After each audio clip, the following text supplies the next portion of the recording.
Ya, kembali lagi bersama saya Irfan Andrianto di Ngosek, Ngobrol Asik Ekonomi.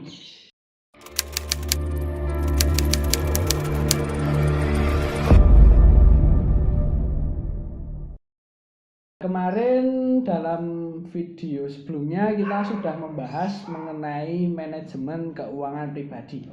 Oke, untuk hari ini kita akan membahas mengenai skala prioritas ya. Oke, Bapak Ibu dan teman-teman sekalian, apakah Anda tahu apa itu skala prioritas? Apa itu skala prioritas? Nah, skala prioritas adalah ukuran kebutuhan yang tersusun dalam daftar yang didasarkan pada kebutuhan seseorang. Oke, nah daftar ini itu tersusun dari kebutuhan yang paling penting hingga kebutuhan yang dapat ditunda pemenuhannya. Nah, dengan adanya skala prioritas ini, manusia diharapkan dapat mengetahui mana kebutuhan yang dapat didahulukan dan dapat ditunda.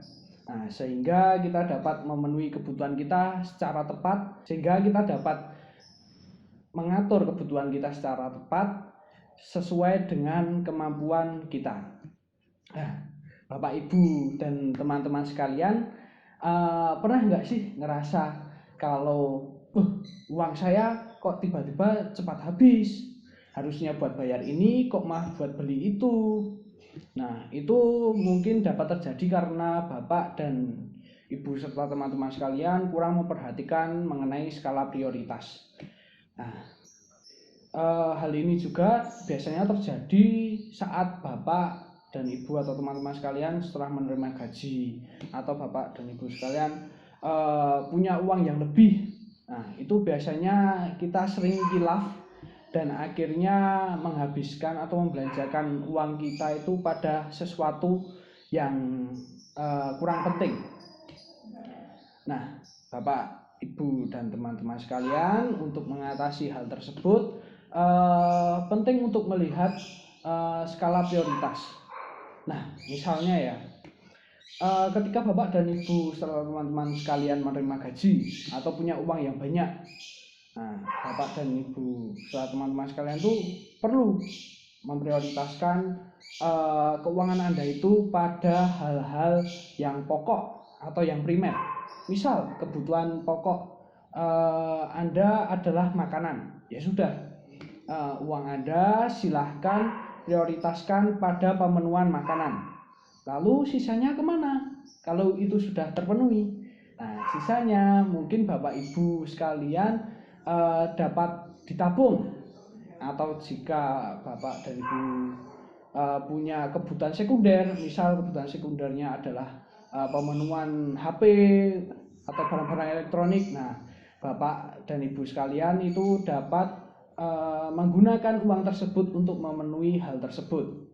Nah, nanti jika ada sisa lagi, mungkin Bapak dan Ibu sekalian punya kebutuhan tersier. Nah, misal kebutuhan akan barang mewah seperti perhiasan. Nah, jika ada uang sisa setelah digunakan untuk memenuhi kebutuhan primer, sekunder, nah itu Bapak dan Ibu serta teman-teman sekalian dapat menggunakannya untuk memenuhi kebutuhan tersier tersebut. Nah, syukur-syukur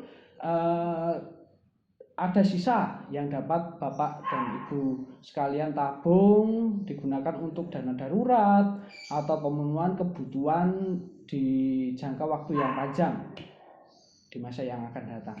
Nah, seperti itu.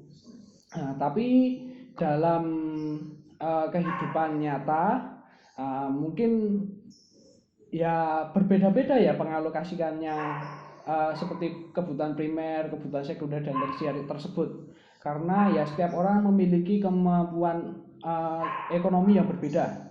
Nah, Bapak dan Ibu serta teman-teman sekalian mungkin dapat mengembangkannya sendiri. Misal ya, jika Bapak dan Ibu punya keuangan yang lebih, nah, mungkin kebutuhan pokoknya berbeda, misal tidak makanan atau barang yang lain. Nah, itu Bapak dan Ibu serta teman-teman dapat kembangkan tersendiri. Nah, yang penting itu kebutuhan pokok Anda itu sudah terpenuhi. Nah, syukur-syukur ya bisa nabung tadi buat dana darurat. Seperti itu untuk skala prioritas. Jadi Anda dapat membedakan mana kebutuhan yang harus didahulukan, mana yang mendesak, mana yang dapat ditunda. Nah, seperti itu Bapak, Ibu, dan teman-teman sekalian. Nah, sekian video kita mengenai skala prioritas. Semoga dapat bermanfaat bagi Bapak dan Ibu serta teman-teman. Jika Anda merasa video ini membantu, silahkan tinggalkan like serta dapat Anda share ke teman-teman sekalian. Nah, jika saya ada salah kata dalam penyampaian, saya mohon maaf. Saya ucapkan terima kasih.